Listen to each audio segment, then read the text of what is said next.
I wasn't supposed to be in court that day. My name is Ava. I'm 16. I was only there to support my friend Maya, who got caught up in some nonsense shoplifting charge. The whole thing was ridiculous. They told us to sit in the gallery quietly, so that's what I did. Hoodie up, phone off, no eye contact. Just waiting. The courtroom was dead silent except for the judge droning on about bond conditions. That's when one of the officers, a thick-necked man with a red face and a twitch in his jaw, turned to me like I had just insulted his ancestors. "You think this is funny?" he barked. I froze. "What?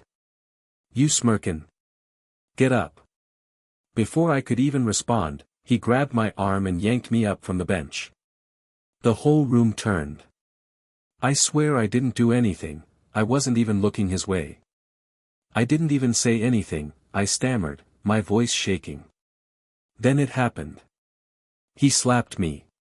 Hard. In front of everyone. The room gasped. Some lady in the back screamed. The bailiff moved, slowly, like he didn't know what to do. I just stood there, stunned, the left side of my face stinging and hot. "You're not gonna disrespect this court," he snapped, breathing heavy like I'd done something outrageous. And that's when the door creaked open behind him. A woman in a dark navy suit stepped in. Her heels clicked sharply on the courtroom floor. Her badge, real, metallic, and unmistakably federal, flashed as she moved. She looked straight at me. Then she looked at him. Her voice cut through the silence like a razor. "Take your hands off my daughter. Now." The officer's grip loosened immediately. He turned around, confused at first, until his eyes landed on her badge, clipped at her hip like it was born there. She didn't raise her voice. She didn't need to. "My name is Special Agent Camille Brooks," she said, her voice low but lethal. "FBI Internal Affairs. And you just laid hands on a minor, in a courtroom, without provocation." The courtroom was still, the air almost too heavy to breathe. You could hear the fluorescent lights buzzing. The officer stammered, she was being disruptive. Camille didn't blink. She was sitting. Quietly. I watched it all from the hallway before I stepped in. I was already here, just late to the bench. That's when the judge, who had been frozen in his chair, finally found his voice. Agent Brooks, I had no idea you didn't know because I wasn't here in any official capacity," she said calmly. "But now I am." She walked up to me without another word to him. Gently touched my chin, turned my face to see the bright red imprint across my cheek. Her jaw tightened. "Go stand by the bailiff," she said softly to me. "Do not move." I obeyed, my legs trembling but steady enough. Then she turned back toward the cop. "Badge number. Full name. Now." He swallowed hard. "This is a misunderstanding. Badge number." Another officer in the back, one who had stayed silent until now, quietly stepped forward. "Sergeant Thomas Kelleher. Badge 14219. Camille gave a small nod. "You'll be relieved of duty as of now. Leave your weapon and ID with the bailiff. I'll handle the rest." The judge stood. "Agent Brooks, with all due respect," she turned toward him. "Judge Morgan, if you say one more word without addressing the fact that your courtroom just became the scene of an assault, you'll be answering questions at the bureau too." He sat down. Fast. Sergeant Kelleher stood frozen for a second, like his brain couldn't process what was happening. He glanced around the room, hoping someone, anyone, might step in and save him. But no one moved. Not the judge. Not the clerk. Not the other officers. Camille didn't flinch. "The weapon, Sergeant." With slow, robotic movements, he unlatched his duty belt and removed his sidearm. Then his badge. He handed both over to the bailiff, whose hands were visibly shaking as he took them. You can wait in the lobby until an investigator escorts you, Camille said coldly. He opened his mouth as if to argue, then thought better of it. Without another word, he turned and walked out of the courtroom, all the weight of what just happened dragging behind him. Camille turned back toward the judge. I'd like the court reporter to read back the last 10 minutes of this hearing. Every word. The judge nodded stiffly. And once that transcript is ready, she continued, a copy will be going to the Bureau's Office of Professional Responsibility, the U.S. Attorney's Office, and the DOJ Civil Division. The silence was suffocating. Camille finally looked at me again. You okay, baby? I nodded, blinking back the tears that had started to form now that the adrenaline was wearing off.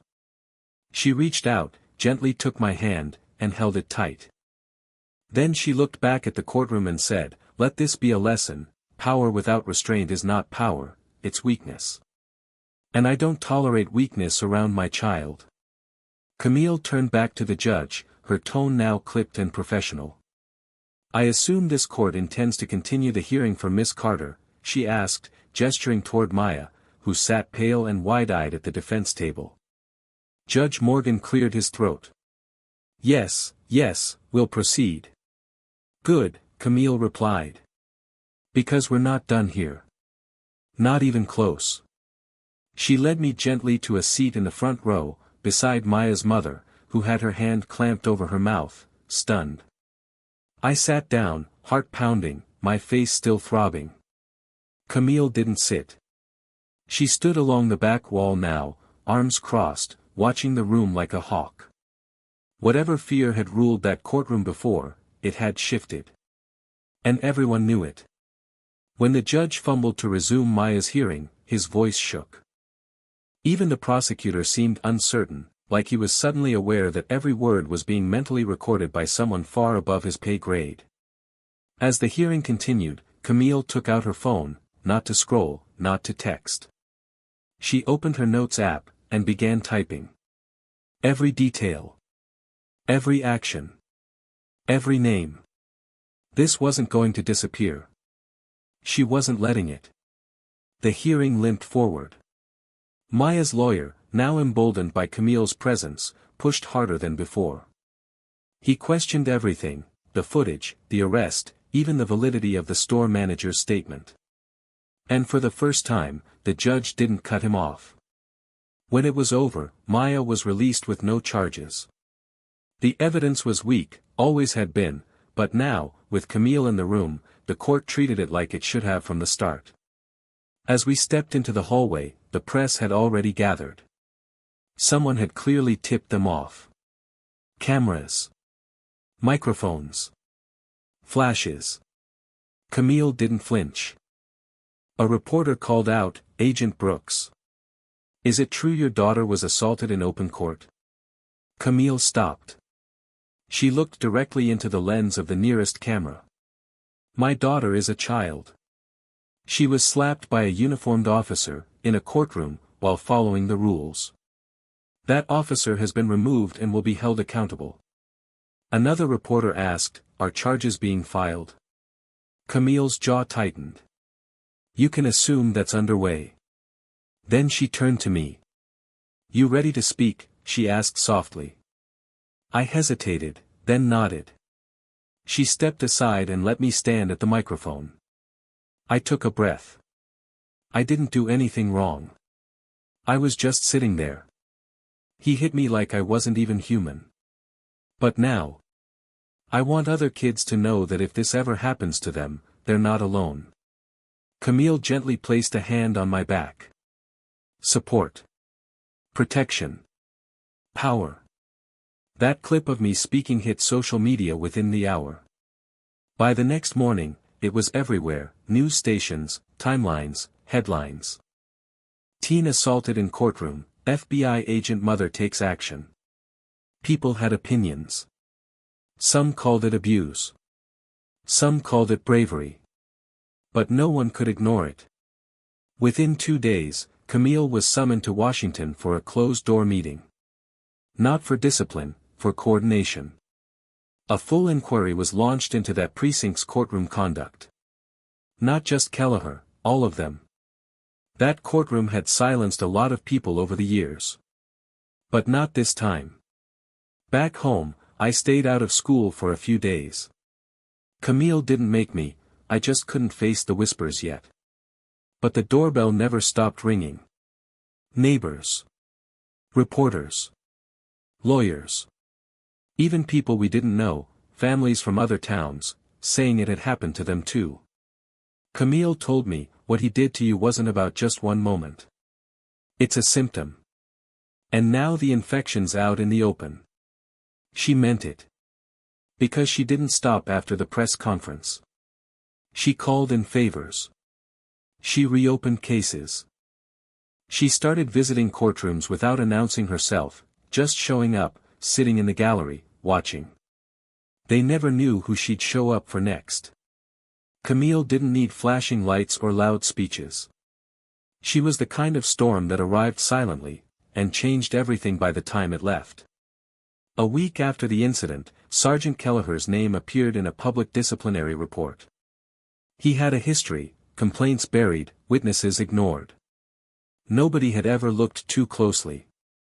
Until now. Camille made sure every one of those cases got pulled.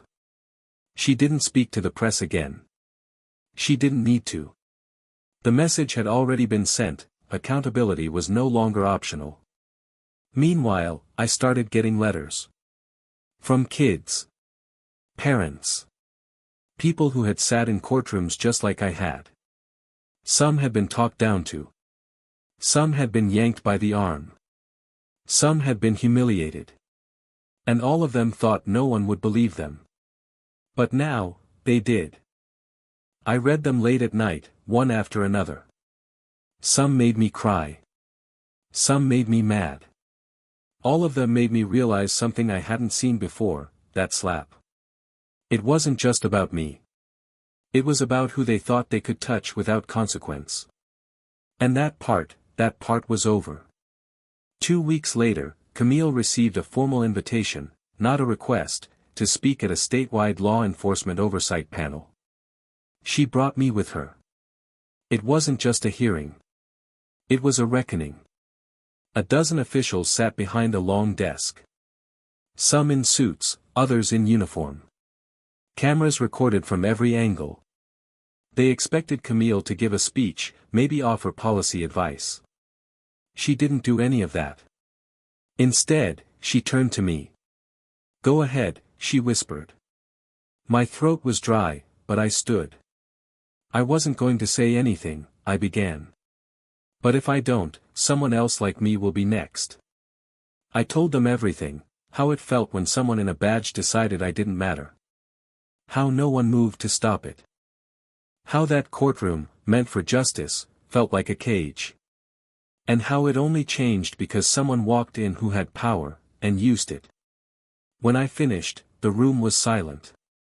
Even the men in uniform looked down at their hands. Camille stood beside me. She didn't gloat.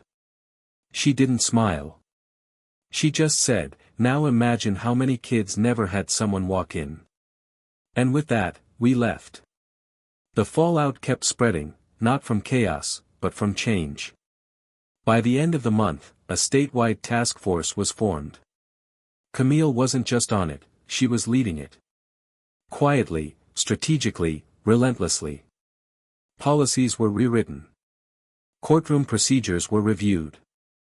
Every officer assigned to juvenile hearings was required to undergo advanced training, not just once, but yearly. Camille called it proactive repair. She said, fixing a broken system means more than punishing the wrongdoers. It means building something better where they used to stand. As for me, I went back to school. People looked at me differently now.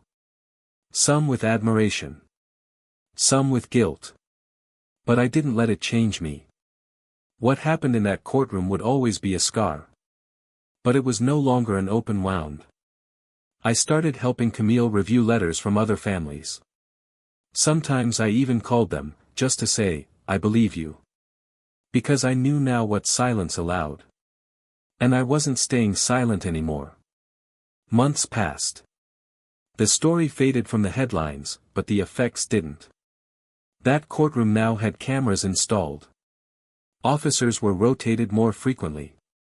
And most importantly, people watched. Camille kept working, but she also slowed down just enough to be home for dinner more often. She said she didn't want her job to become the only thing I remembered her for. I told her I'd remember that day forever, not because of what he did, but because of what she did. One afternoon, we got a package. No return address. Inside was a single folded note. I resigned. Not because I was forced.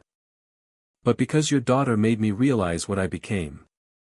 I hope she never forgets the power she holds. I never will. T.K. Camille stared at it for a long time. Then quietly placed it in a folder labeled unfinished. She didn't forgive him. But she acknowledged the weight of it.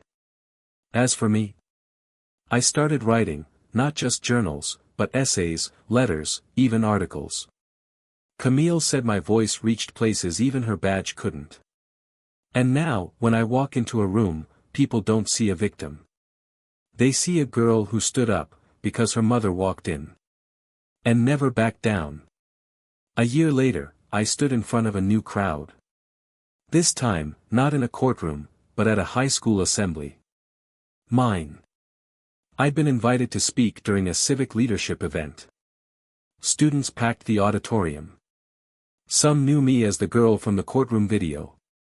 Others only knew that someone their age had taken on the system, and left a dent.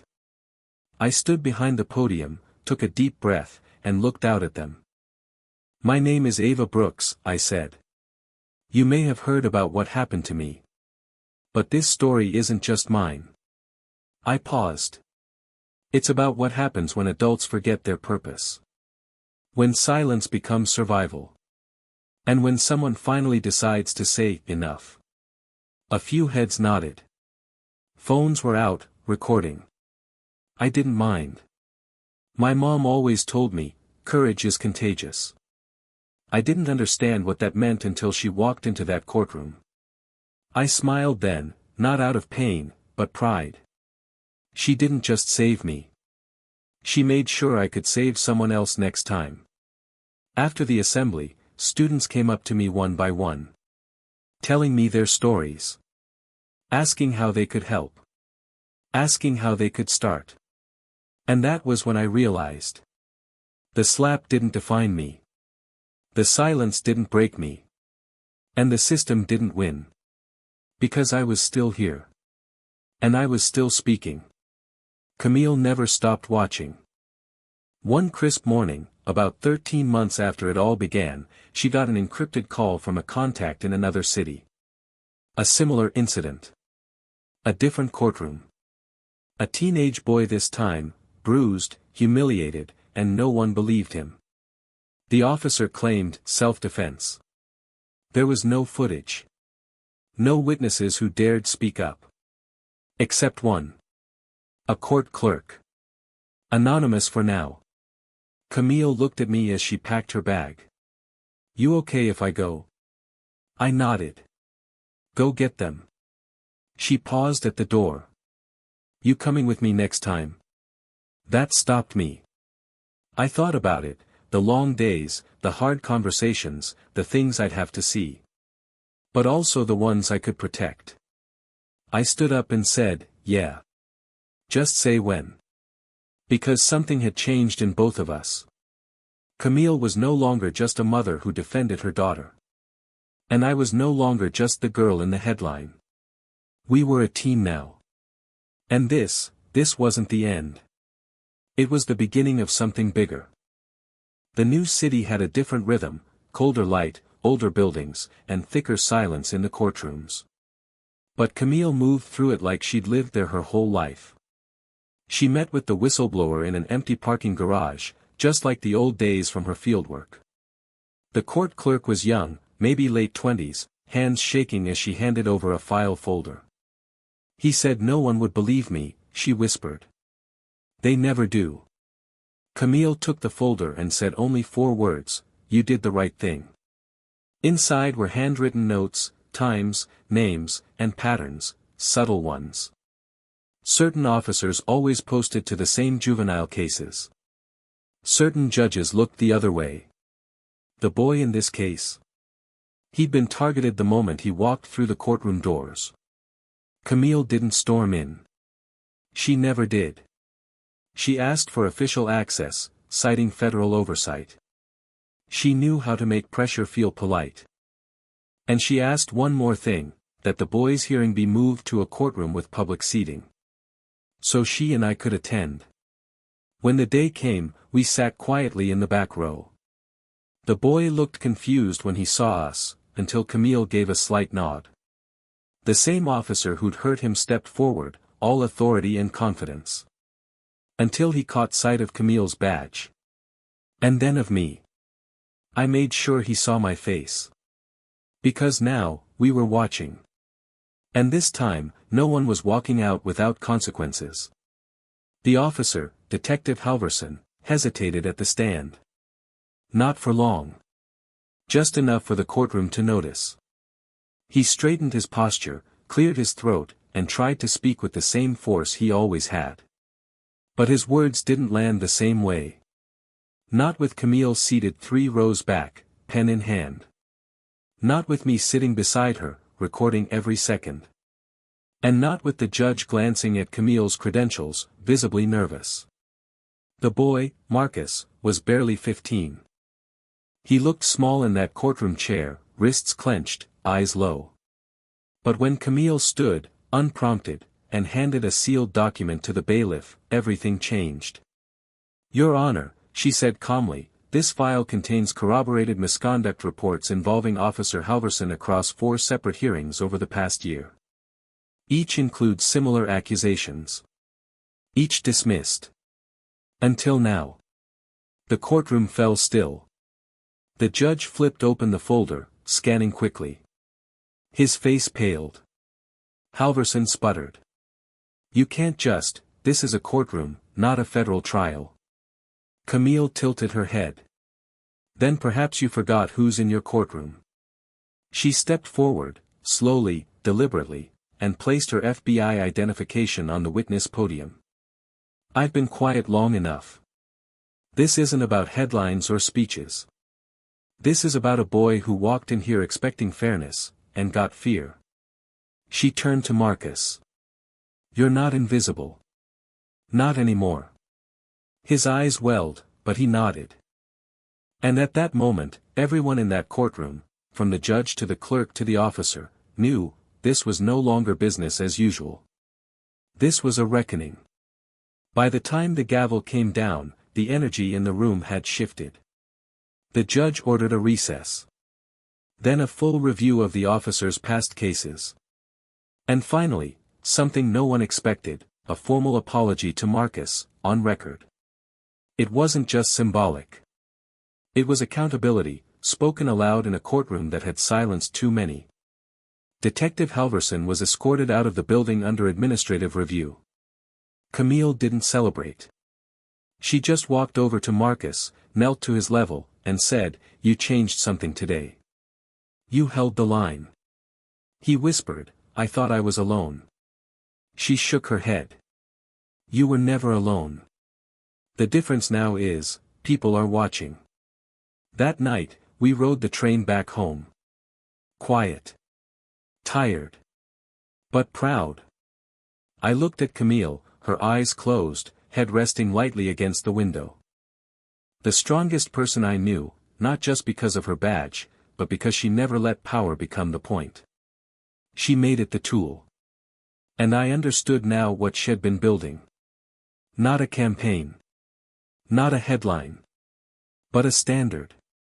Something other people could follow long after we were gone. When we got home, she placed a new folder on the shelf beside the one labeled unfinished. This one had a name too, Ongoing. Because as long as the doors kept opening, and kids kept walking through them hoping someone would see them, Camille Brooks would be watching. And now. So would I.